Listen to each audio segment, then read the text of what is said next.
Welcome back to Pop Info News, my wonderful people. No be small thing dey happen for Anambra right now as we dey talk. They say that all the whole native doctor wey dey for Anambra very soon.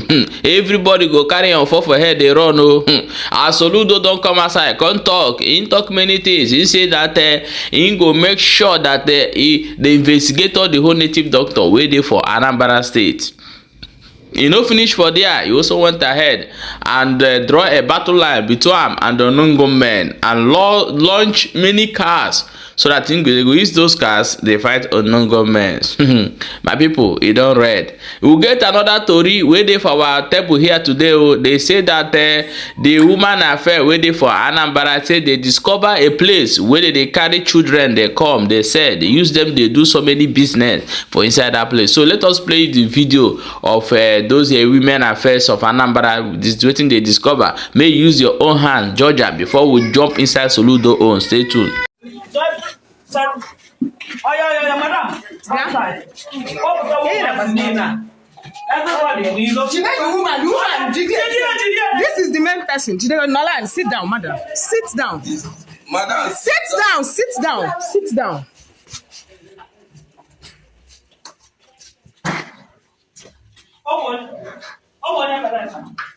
Okay, start on you. Oh yeah, take my house as soon. Oh yeah, this way. Just surround the house.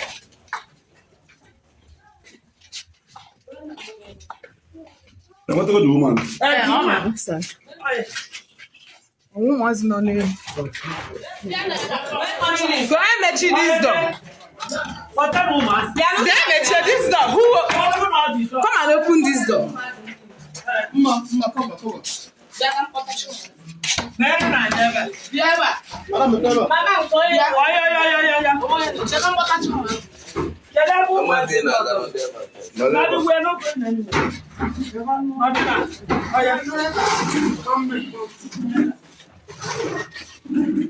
Oh yeah, brother, person, come here. Come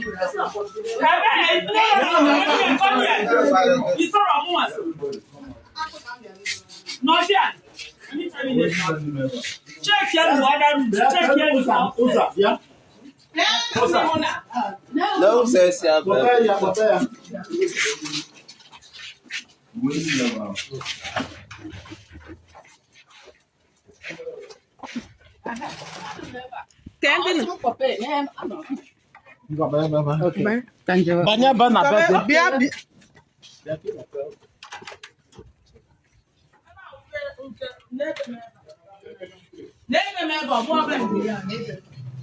Candy never hand the pay. You want your never.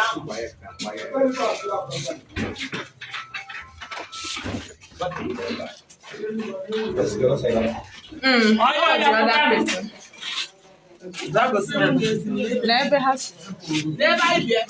Don't worry, Bunu. Madam, I'll do one on email. Can you also never?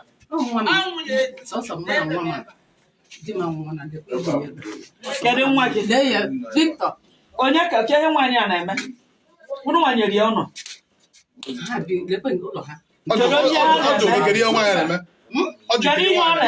Carry on, Obinankie, more Binanke. Oh, my say, Beck's Butaha, Maham. Carry on, with 2 months. Maham. To be sincere, my Punkamma. On never Ben. One of my first is in Abata 247. Therefore, this week, a 1 month, you must see again. I bet can dear one. And the Junuria. And the children run again, Abby. Oh, my yes. Or that to Porogiano.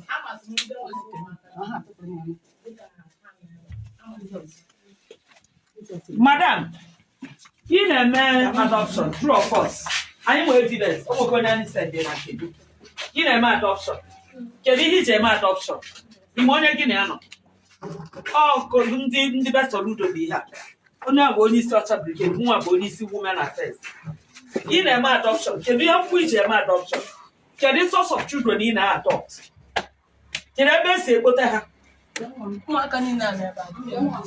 I see come on the eba. Kini na be kugani mo evidence. Kedu ma if you are into adoption. Kedu wait makadebe. Good. Okay mama. No wait mama hanu. Madam, you are doing adoption. I sent somebody here. Your discussion, everything. I need you very well. So, and that is why we are here. Get the source of these children. Get ever has. Get a kahana already. Omaka na minister. Iam na law never charity foundation. Get your register. My registration through one barrister and four barrister Bunon. Barrister Bunon aging phone number. When you do this charity foundation, agent as a government officer. Whenever I run a government, it's a barrister. Barrister a government officer. Get a certificate teach you where my registration. Just go see. Oh yeah, let's go.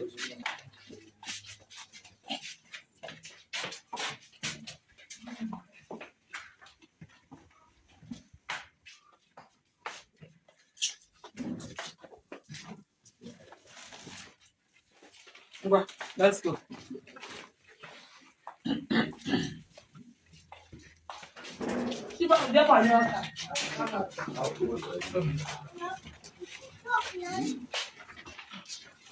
No, no, no.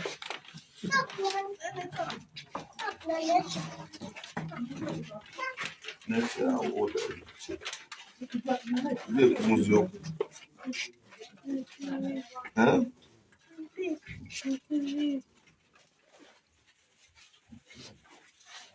It's a movie one, yeah. Come on, go through the. That's why they make an adoption problem. On a adoption. Yeah, child trafficking. Government amaromake. Ese mi go mu mma de eba. Onye anwa bia bu ya. O se na ya nwere manke di 6 years. Ya ga adopt near the person. So okolu ha ga o cover up na abo na eme ministry. So ministry can they register letter? Listen to me. Madam. Can you register letter? That's not Anambra State local government system. Is here local government? Can you imagine? Let's see it. Madam, calm down. CAC. Madam, tell them what. No, Mommy. Madam, Madam, for our minister, okay, the Jesus Charity Foundation. Okay. Then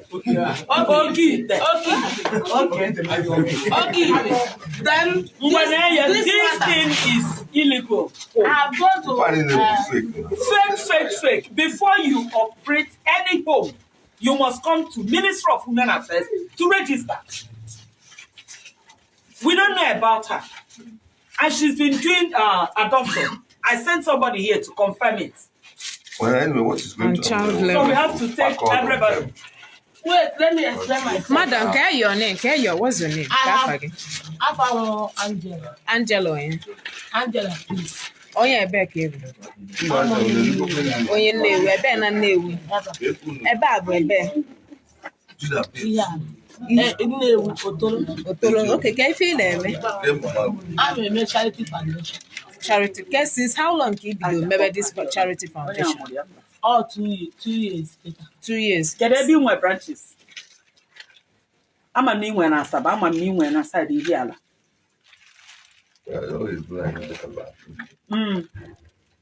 Ever come. I'm a new one, a branch. Na Asaba. Oh, we're going to get up, but it's a key call Asaba.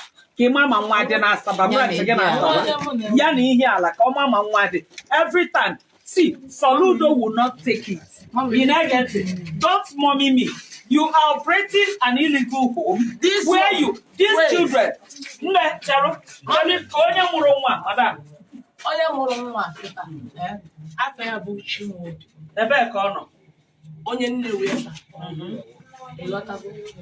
All my stepsister. Well, don't worry. I get my hand in a DNA test. Don't you put up for no young. eme ha DNA test anyị adị sure na onye na-akpa afa na ya nwụrụ ya bụ onye nwụrụ ya. So you are into a big problem. And this thing na nkịta. This thing na ngwa moto. Mommy, this thing na nkịta. Mwa no mama abịa go to woman affairs.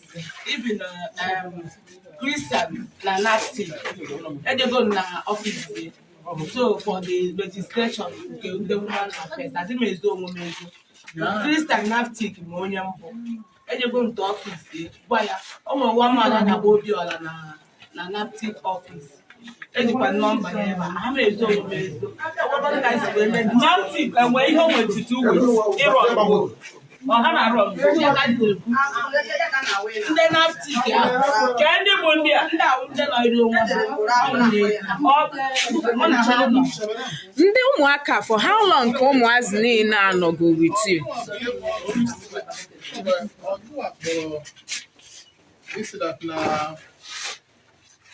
Nature register home. ejem na Nafti. But since no ikwu na around bụ charity home.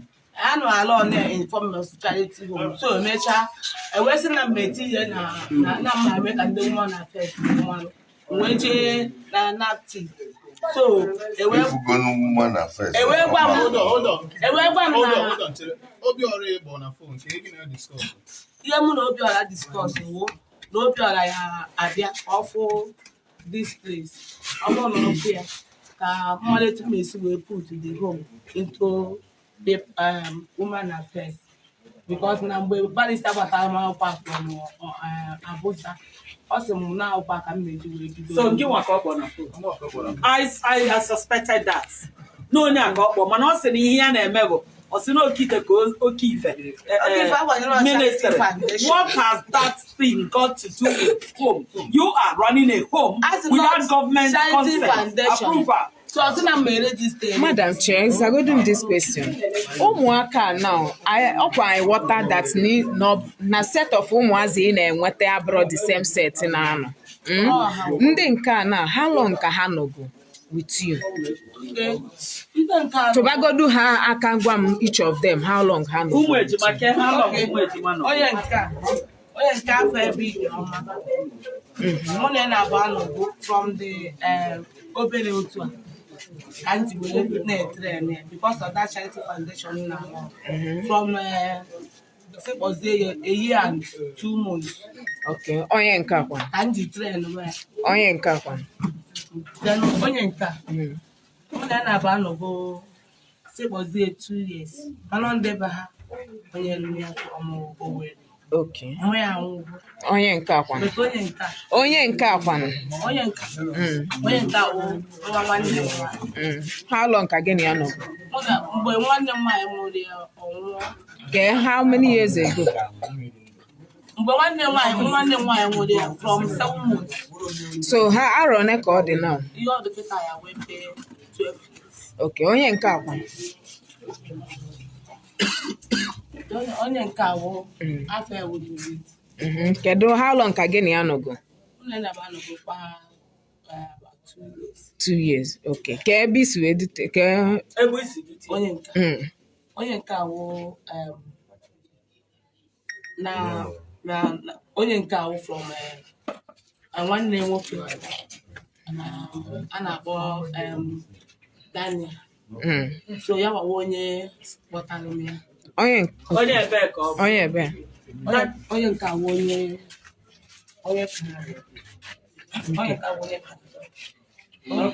Onye nke akwa. Onye nke. Okay, how long ka gị na ya nọgo? About 3 years. Okay. Onye awụ. 85 yeah, all right.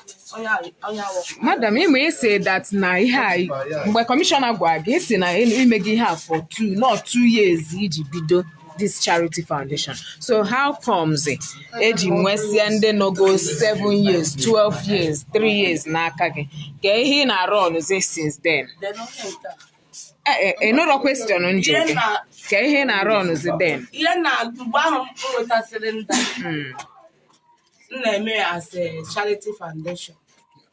Register bụ na with Obiora. Woman affairs. this CAC number gosiri. Chelo Zabe nsogbu adịrọ ka njụọ gị another question. Kedu ka isi azụ ụmụazị a? Ka ife ị na-eme iji azụfa?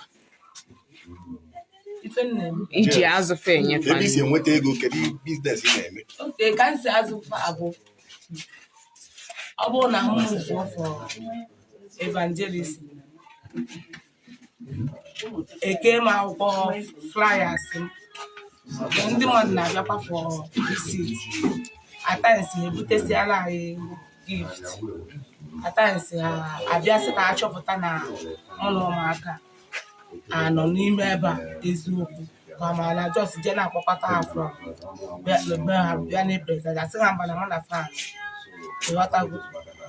Okay, so ihe ị na-akọwa bụ na ị nwee ministry na-arụ ọnụ ebe a na-eme ndị mmadụ ji ewetalụ gị efe. Ka ebe unu na-eme ministry ya ebe a na-ekpe ekpere na-akụ aka. Kedu ebe unu na mbọsị unu nwere ọgbakọ bọsị unu ga-ekpe ekpere ka ebe unu na-ekpe dị ekpere? Ọ bụrụ na na-echọrọ ịlụrụ Chineke ọrụ ịmarụ ministry nke fọlụ n'ime then you can work it. So kedu ministry fọlụ? Like mụnwa because of nwa nwanne m nwa ya mgbe ahụ ọ mụrụ ya nwa ọ dụrụ 7 Wee na-ekpokozi ụmụazị na-edebe. Now, finally, I follow gị na Nnewi ka idu some of these children agayali like onwe ndị nke I follow gị idu na-anọrọzi ebe a. So ka efi na-ede edufe anọ n'afịa eje eme n'afịa fa na egolu iji na-ede. adịghị ha eje ego ife n'afịa. No, once in a while otu a ọ bụrụ na m chọrọ ije preach maka ministry akpọrọ ha jee preach enye ha adreesị ebe anyị. Efi na-epreach. Ana m agwa ha maka ndị less privileged na orphans. Ha na-aga disabled. Otegodu ụlọ anyị picture ndị ya laminate iji edu ya alifa iji eme preaching gị. Iji aga n'ime afịa. na-eme preaching. Iji eme preaching iji aga n'ime afịa. Iji lọtara Nnewi mbọsị a. Can we go to that place you collected this thing? People talk preaching.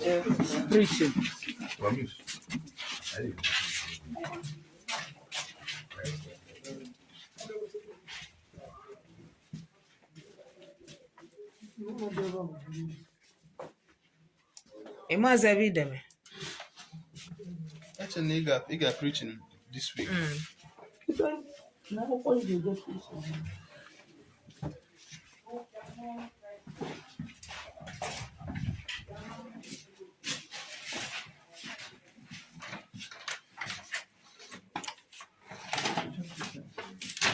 Ka nke laminate nke ị na-egosi ndị mmadụ ihe mere. So nke a ka iji eje preaching. We need to search all these places. I'll slap you. So you were got preaching. How did I go? I will slap you. We'll take you motor. I try to show you. She's still lying. Never say no, I could excuse me. I say no, I check on me.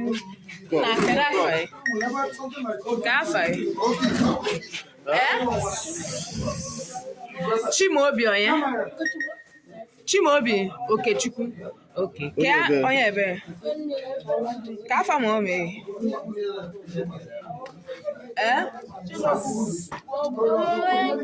Ka afa mo me. Madam, tata side. Leave that place. Ka afa mo me. Ka afa mo me. Angela ibe yinwa. Ka ebe ọ nọ.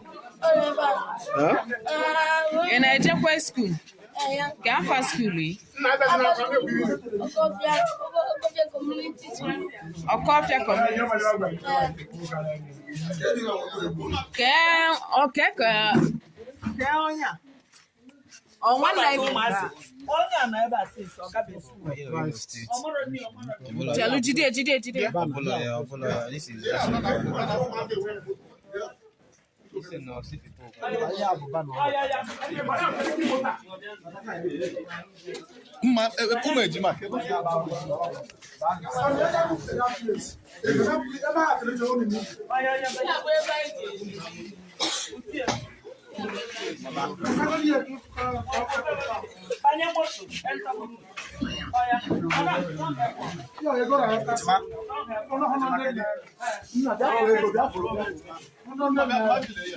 Nene, wow, on edge.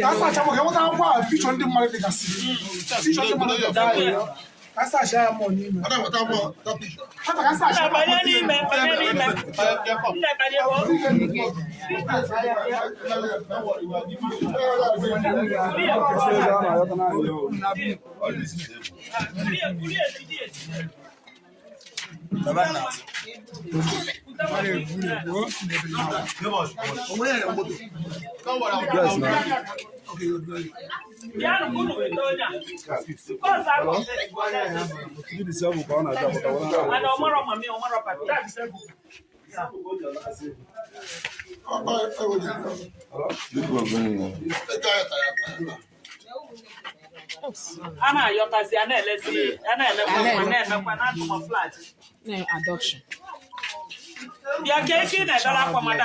Isi alụ ebe a. Asị ebe a family house, apartment na-ekele ebe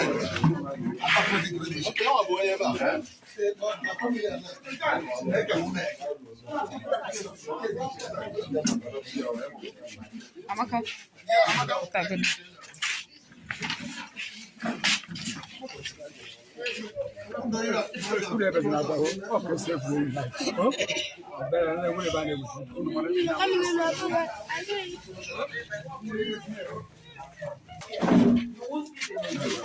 Madam, ke ki moto na ke ewu. Ke moto ma di sika afọ. Ko yo de la ka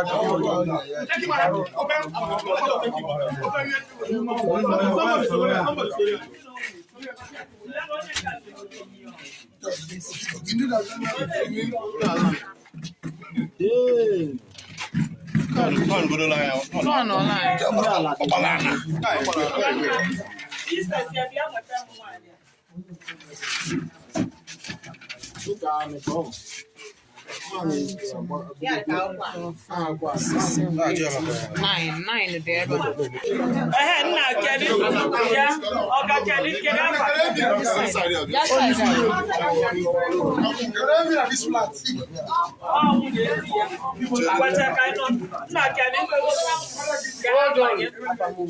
Let's know it.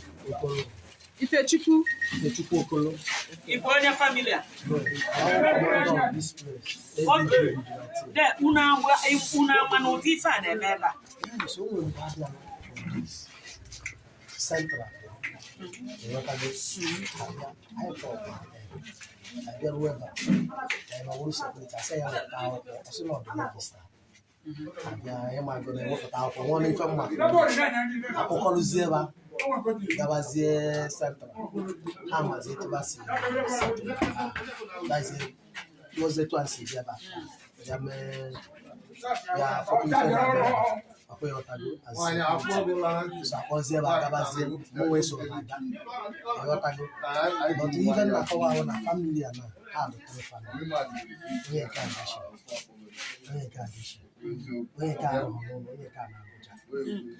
This woman should not have access to those kids. People separate here and one year and everyone wants to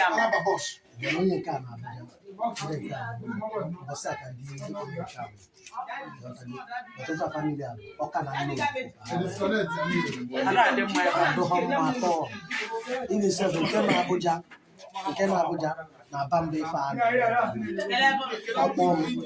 Also, no bataba for these people, this community everywhere. Working on your number, Abuja. So, also, no bataba. Can I have my phone?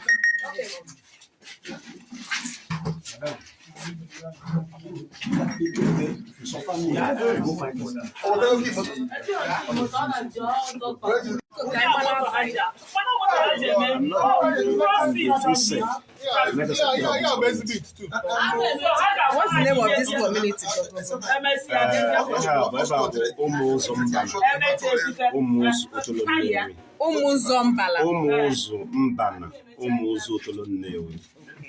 So can he wake you here? Hello, sir. Hello, Oga. Hello, Oga. Only number of the government. I know na Ben Nagi right now. Because some case I need follow for pretty long time. Eban and when traffic in na Ben Nagi. So I never got the woman involved arrest. It's a win and a such a thing. We're bringing at this compound. Hello? Hello? Hello? Hello? Soludo. And illegal adoption na company Puno. Are you involved in this act? You're not involved in the act? At all, I'm not involved. This is my father's compound, so I'm not involved in that rubbish they are doing there. You're not involved in the rubbish. So what did you do? Can you hear me? Yes, I can hear you. I've gone there for once. I saw that banner. I removed that banner. I talked to my uncle. If you want to do that, you can go outside and go and rent house and do whatever you want to, not in this house. Which I complained to my community. Okay, they confirmed. Yes. So I'm not aware that kind of thing is happening. It's still happening there because our chairman, our president for Lagos branch have already come to that place and tell my uncle that he should not do that kind of rubbish. He will give a mandate that from now to next 1 week, he don't want to experience that kind of thing in that community again. And I think that have been done since that time till now. Okay, but we still got some children here. You know what? We want you to come to office. Minister of Women Affairs, Anambra State. So you can just exonerate yourself from the whole act. There you go your way. Cleanly. Okay. This is your number, right? Yes, this is my number. Okay. This is Commissioner for Women Affairs. Okay. You know I'm not in Anambra, right? Yes, they said so. Yeah, so go. As soon as I come back, I'll call you. I'll come and meet you face to face, please. Please, when are you coming back? By God grace, this in January, I will be around. Make sure hasten up so that while we are charging her to court, we wouldn't include your name. Because we saw this thing happening in this compound. So every other person living here without coming to office, government office to complain, I think is a suspect. Yeah. But when you come, then you explain just like you've talked now, then we can allow you go. It's okay. Please don't harm anybody. This is my body. Anybody that's living there is under me. I'll come and see you people, please. It's my uncle that I don't know what is happening with that man, though. Please. The wife of the husband of the woman? Yeah. Where is this woman from? The woman is from there. That is my uncle. All right. Thank you. Yeah. Dịka m na-ekwu na afọ obodo anụnwa this community bụ ụmụ ụzọ mba na ụmụ ụzọ Otolo Nnewi. Afọ mbụ Ikechukwu Ndụbike. I told everybody how long I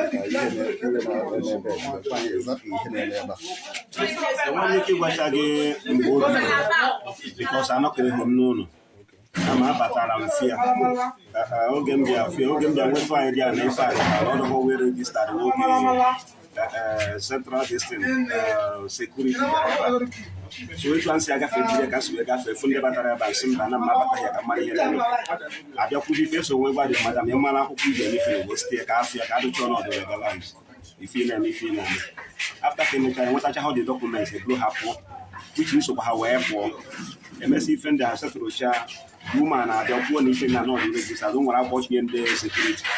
Then I release a lot of then also that the community know both home and their blood. The community know home and their blood. on a bia one that if I had a member, you question when you want to have Monday to guide you will see about which man will gain your hagafen. Has no that one way about how we keep them if I had so never can I this morning for this score down. I've already called our PG, General President, but on of far, Ogabala meeting and with no tolo.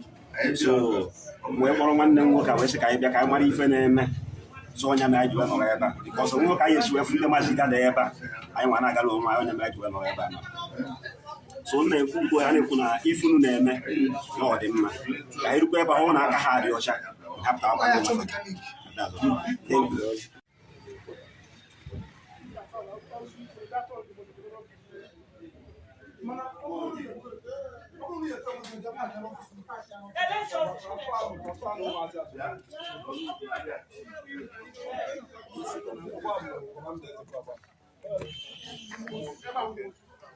Where the woman I gone?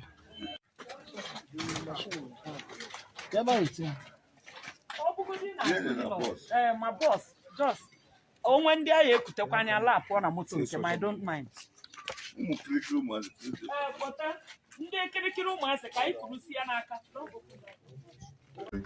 And pin down, stop and search operations as also necessary. You know somebody who is involved in enforcing sit at home in your community, tell us. We'll come and pick him out. If you know somebody who is part of this criminal thing, but he comes in the village and moves around, call 5111 and we'll give you other numbers and tell us. We will come and pick him out. So that your people... My people, don't be smart, don't see how kata they happen for inside the Anambra. Will see this woman at first, can't discover these children. How person will they gather both people where they disable, use them, they do business. Oh God, things are happening. I don't hear them. If you be native doctor now, I beg, may you try go get your certificate and tell us what you read, whether now for model or high school you read them. We go know all those fake ones. Mona carry on our fall for head. Nah, they run because you don't read for this last one. I beg, I'm gonna quickly share this video and make sure they follow this channel for more updates as they hot. My people, stay tuned as they bring you more. Don't forget to stay there for Pump Info News. Here, where will they bring you back-to-back news.